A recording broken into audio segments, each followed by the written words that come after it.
کرامت کا زیادہ تعلق دعا کے ساتھ ہے، دیٹس آل، باقی کوئی کچھ کر کے نہیں بتا سکتا۔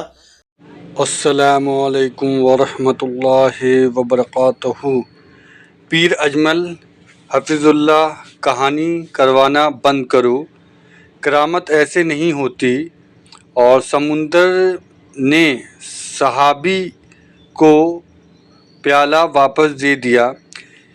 تو یہ سب جو ہے پیر اجمل جو ہیں رضا، انہوں نے یہ سب چیزیں کہانی بتائی ہے، اور اسی پر جو ہے انجینئر محمد علی مرزا نے صحابہ کا بتایا ہے کہ یہ جو کہانی یہ بتا رہے ہیں تو صحابہ کے ساتھ جو اتنا معاملہ آیا تھا تو پھر وہ بھی چاہتے تو جس طریقے کا جو ہے بولتے اور وہ ہو جاتا، تو ان لوگوں کو جو ہے اللہ اور اللہ کے رسول پر یقین تھا، اور ساری چیزیں جو ہیں اللہ اور اللہ کے بتائے ہوئے راستے پر چلتے تھے اور اسی پہ ایمان رکھتے تھے۔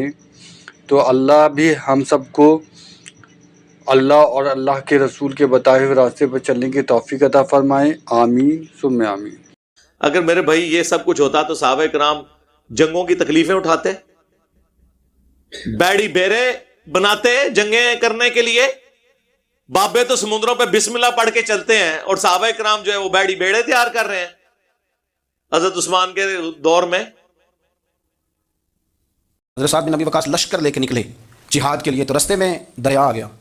اب لوگ بڑے پریشان ہیں کہ دریا کیسے عبور کریں گے، تو دریا کے کنارے کھڑے ہیں حضرت سعد بن ابی وقاص، تو چہرے پہ اتنی سی بھی پریشانی نہیں۔ حضرت سعد بن ابی وقاص دریا کے کنارے کھڑے ہیں تو آگے دریا ہے، کیسے جانا ہے، ذرا سے بھی پریشانی نہیں۔ سپاہیوں نے پوچھا حضور کرنا کیا ہے؟ فرمانے لگے کچھ بھی نہیں، دریا پار کرنا ہے۔ انہوں نے کہا کس طرح؟ فرمانے لگے دیکھ لو کیسے پار ہوتا ہے۔ حضرت سعد بن ابی وقاص دریا سے بات کر رہے ہیں، دریا سے۔ اقبال کہتے ہیں دشت تو دشت دریا بھی نہ چھوڑے ہم، بحر ظلمات میں دوڑا دیے گھوڑے ہم کھڑے، اور کھڑے ہو کے فرمانے لگے دریا تو حضرت موسیٰ علیہ السلام کی نافرمان قوم کو تو رستہ دے دیا کرتا تھا، اور ہم تو محمد عربی کے فرما بردار غلام ہیں، ہمیں کیوں نہیں رستہ دیتا؟ دریا سے بات کی، وظیفہ نہیں پڑھا، چلہ نہیں کیا، دریا سے کلام کیا، دریا نے رستہ چھوڑ دیا۔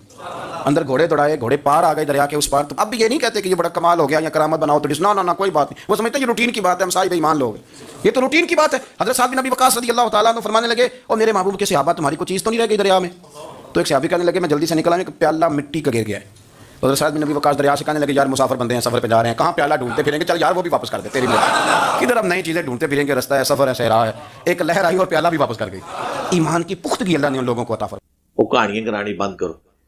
بحر ظلمات میں دوڑا دیے گھوڑے ہم نے، وہ بحر ظلمات میں دوڑا دیے گھوڑے ہم نے سے مراد یہ نہیں ہے کہ گھوڑے اس پہ چلنا شروع ہو گئے تھے، یعنی مسلمان جب فتوحات کرتے ہوئے سمندر کے کنارے پہنچے تو انہوں نے آنر کے طور پہ سمندر کے اندر بھی تھوڑا سا گھوڑا چلایا آگے تک، جسے لوگ چلے جاتے ہیں نا پیدل، اور کہا کہ اللہ دیکھ تیرے لیے ہم نے اتنی فتوحات کی ہیں کہ اب زمین ختم ہوگی، سمندر آ گیا، اگر مزید زمین باقی ہوتی تو ہم تیرے لیے وہ بھی فتح کر لیتے، ایک آنر کے طور پہ۔ جیسے وہ ایک کھلاڑی جب کوئی جیتتا ہے تو اپنی یوں بنیان اتار کے سائڈ پہ دے دیتے ہیں، پھینک دیتے ہیں، وہ خوشی کا اظہار کرتے ہیں۔ تو مسلمان جب سمندر کے کنارے پہنچے انہوں نے کہا واہ ساری زمین ہم نے اس ایریے کی فتح کر لی ہے۔ پھر خوشی کے طور پر گھوڑا بھی پانی کے اندر تھوڑا سا لے گئے کہ یا اللہ دیکھ تیری زمین تو ختم ہو گئی ہے، ہم تو آج بھی تیرے لیے قربانی کرنے کے لیے تیار ہیں۔ اس کے اوپر ڈاکٹر اقبال نے کہا تھا بحر ظلمات میں دوڑا دیے گھوڑے ہم نے، ورنہ ان کی نظر میں ہوتا تو بحر ظلمات میں ترا دیے گھوڑے ہم نے، تیرتے ہوئے آگے گئے ہیں۔ سب کہانیاں جی بزرگ اتنے جناب چلتے سن جناب، تو جناب گھوڑے دے تھلے سوم بھی خشک ہوندے سن، اون کتنے نے بزرگ ریٹائر ہو گئے نے۔ کوئی پاکستان کا پل نہیں جس کے اوپر انہوں نے کلیم نہ کیا ہو جی بم پڑتے سن۔ اب انہی سارے مزارات کے اوپر خود کش حملے کر کے دہشت گردوں نے بم پھاڑے، کوئی پکڑا نہیں گیا۔ او جی حکم ربی ہے، کعبے بھی تو کرین ڈگی ہے نا، کعبے میں کرین گرنے سے پہلے بھی بہت واقعات ہوئے ہیں۔ کعبے کی اللہ نے گارنٹی کب لی ہے؟ کعبے کا ایک واقعہ جو رپورٹ ہوا ہے وہ ابراہ کے لشکر والا ہے، اور وہ بھی اس سال نبی علیہ السلام نے پیدا ہونا تھا، ہاتھیوں کو اللہ نے ہلاک کر کے اس سال کو ایک یادگار بنایا۔ ورنہ صحابہ کے دور میں یزید جب بادشاہ تھا تو خانہ کعبہ کے اوپر اس نے چڑھائی کی، صحیح مسلم کے اندر آتا ہے خانہ کعبہ کی دیوار ڈیمیج ہوئی، غلاف کعبہ جل گیا، اللہ نے کوئی حفاظت نہیں کی۔ اس کے بعد حجاج کے دور میں ایسے ہوا، کئی ایک واقعات ہیں، بخاری مسلم دونوں میں حدیث ہے قرب قیامت میں ایک پتلی ٹانگوں والا حبشی کعبے کی اینٹ سے اینٹ بجا دے گا، کوئی حفاظت نہیں اس طرح کی ہونی ایکسٹرا آرڈنری، ہم نے کرنی ہے حفاظت۔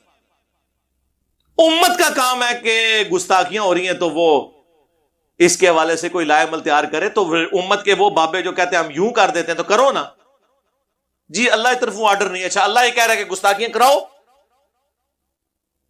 اللہ کی طرفوں تو آرڈر ہے کہ آپ نے اپنے پیغمبر کے لیے النبی اولا بالمؤمنین من انفسہم وازواجہ امہاتہم، نبی مومنین کی جانوں سے بڑھ کر ان پر حق رکھتے ہیں، اور نبی کی بیویاں امت کی مائیں ہیں۔ آرڈر تو پہلے کا ہوا ہے کہ اپنی جان بھی دے دینی ہے نبی کے لیے، خالی نعرے نہیں، حرمت رسول پر جان بھی قربان ہے، غلامی رسول میں موت بھی قبول ہے، اور تیلی لگاتے ہیں لوگوں کی گاڑیوں کو، لوگوں کے موٹر بائکس کو، اپنی موٹر سائیکل نو آگ لا کے کہنا اور وہ ٹینکی کھول کے نہ آگ لائیو مر جاؤ گے۔ ہاں موٹر سائیکل نو آگ لانے کا طریقہ ہے دوروں ہی پائی جی کوئی شاید سٹو، ٹینکی کھولی تو وہ تو اتنا بڑا پیٹرول بم ہے پھٹ جائے گا، شہید ہو جاؤ گے، واقعی موت قبول ہو جائے گی تھوڑی، لیکن شہادت کو نہیں جی قبول ہونی، خودکشی ہے۔ سارے یہ فراڈیے اس قسم کے جو ہے وہ مارکیٹ کے اندر ہیں، تو میں کہتا ہوں خدا کے لیے یہ اس طرح کے قرآن پاک کے جو واقعات ہیں وہ اور ہیں۔ تخت بلقیس کا واقعہ لے آتے ہیں کہ جی وہ تخت بلقیس کا جو واقعہ اس کے اوپر میری ڈیٹیل ویڈیو موجود ہے۔ ایک شخص حضرت سلیمان علیہ السلام کا درباری تھا، پتہ نہیں وہ اب جن تھا، فرشتہ تھا، یا وقت کا کوئی اور پیغمبر تھا۔ اس زمانے میں تو ایک سے زیادہ پیغمبر بھی ہوتے تھے جس کو اللہ تعالیٰ نے یہ کیپیبلٹی دی ہوئی تھی۔ اگر آپ سمجھتے ہیں اس طرح کی چیزیں ٹرانسفر ہوئی ہیں تو کرو نا، کر کے دسو، ایک نگاہ مارو نا، اور رشیا کا سارا تیل جو ہے زمین کے اندر وہ پاکستان میں آ جائے، سعودیہ کا سارا تیل ادھر آ جائے، کرو نا نگاہ مار کے۔ تخت غائب کیتا ہے نا، وہ ایک ایکسٹراڈنری واقعہ، اور دیکھیں اس کے بعد بھی حضرت سلیمان علیہ السلام نے اس بندے کی کوئی تعریف نہیں کی، کہا ھذا من فضل ربی، یہ میرے رب کا فضل ہے تاکہ مجھے آزمائے کہ میں اس کا شکر گزار بندہ بنتا ہوں یا نہیں، کہ وہ معجزے کی کیٹیگری میں فال کرتا ہے۔ اور انبیاء کو منوانا اللہ نے اپنے ذمہ لیا ہوا ہے، انبیاء کے بعد کوئی کچھ کر کے نہیں دکھا سکتا، نیور۔ زیادہ سے زیادہ دعا ہوگی اور وہ پوری ہو جائے اللہ کی مرضی، اس کو آپ کرامت کہیں گے، وہ کسی کی بھی پوری ہو سکتی ہے، کسی غیر مسلم کی بھی ہو سکتی ہے۔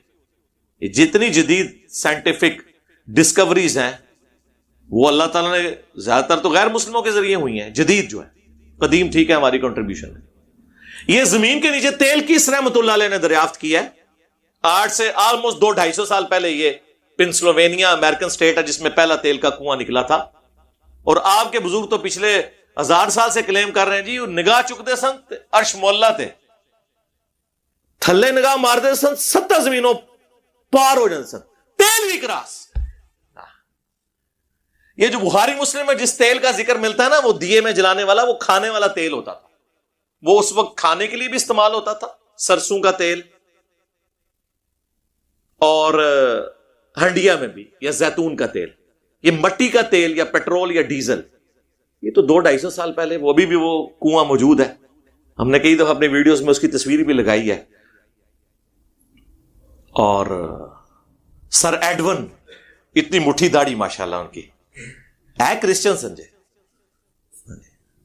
منو انہوں نے بزرگ، پھر سر ایڈون نو تسی بس ٹریناں روک دے رہے ہو، او جی انجن چھالا ماردا سی، بزرگاں نے ٹرین نہیں ہے کہ جانتے، ٹرین بنا کیوں نہیں لئی کسی بزرگ نے؟ ہوں بنا کے دسو، ہوں تے بنی ہے نا، انہوں کاپی کر کے دسو۔ میں تو دعوے سے کہتا ہوں جن کو انہوں نے بزرگ کلیم کیا نا، آپ ان سے نماز سنیں نا تو ان میں سے اکثر کو نماز بھی نہیں آتی، تجوید کے ساتھ میں نہیں کہہ رہا، ویسے ہی سنا دیں، سنت اذکار سنیں، کوئی نہیں آتے، سب فراڈ ہو رہا ہے، اس طریقے سے کچھ بھی نہیں ہوتا۔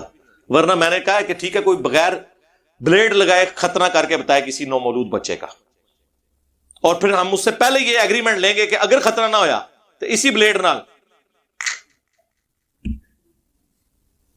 تیار ہے، آ جا، وہ جی بزرگ دل کا آ جان، او چھڑ دے او دل نو، میں میکینیکل انجینئر ہوں نا، میں اپنے مشین ڈیزائن کا آپ کو فارمولہ لکھ کے دیتا ہوں، کوئی بزرگ مجھے دیکھ کے پڑھ کے بتا دے، سمجھانا تو دور کی بات ہے، صرف یہ بتا دے کہ لکھا کیا ہوا ہے۔ اس طرح علم ٹرانسفر ہوتا ہے میرے بھائی، ایسے کچھ بھی نہیں ہوتا، محنت کرنے سے چیزیں حاصل ہوتی۔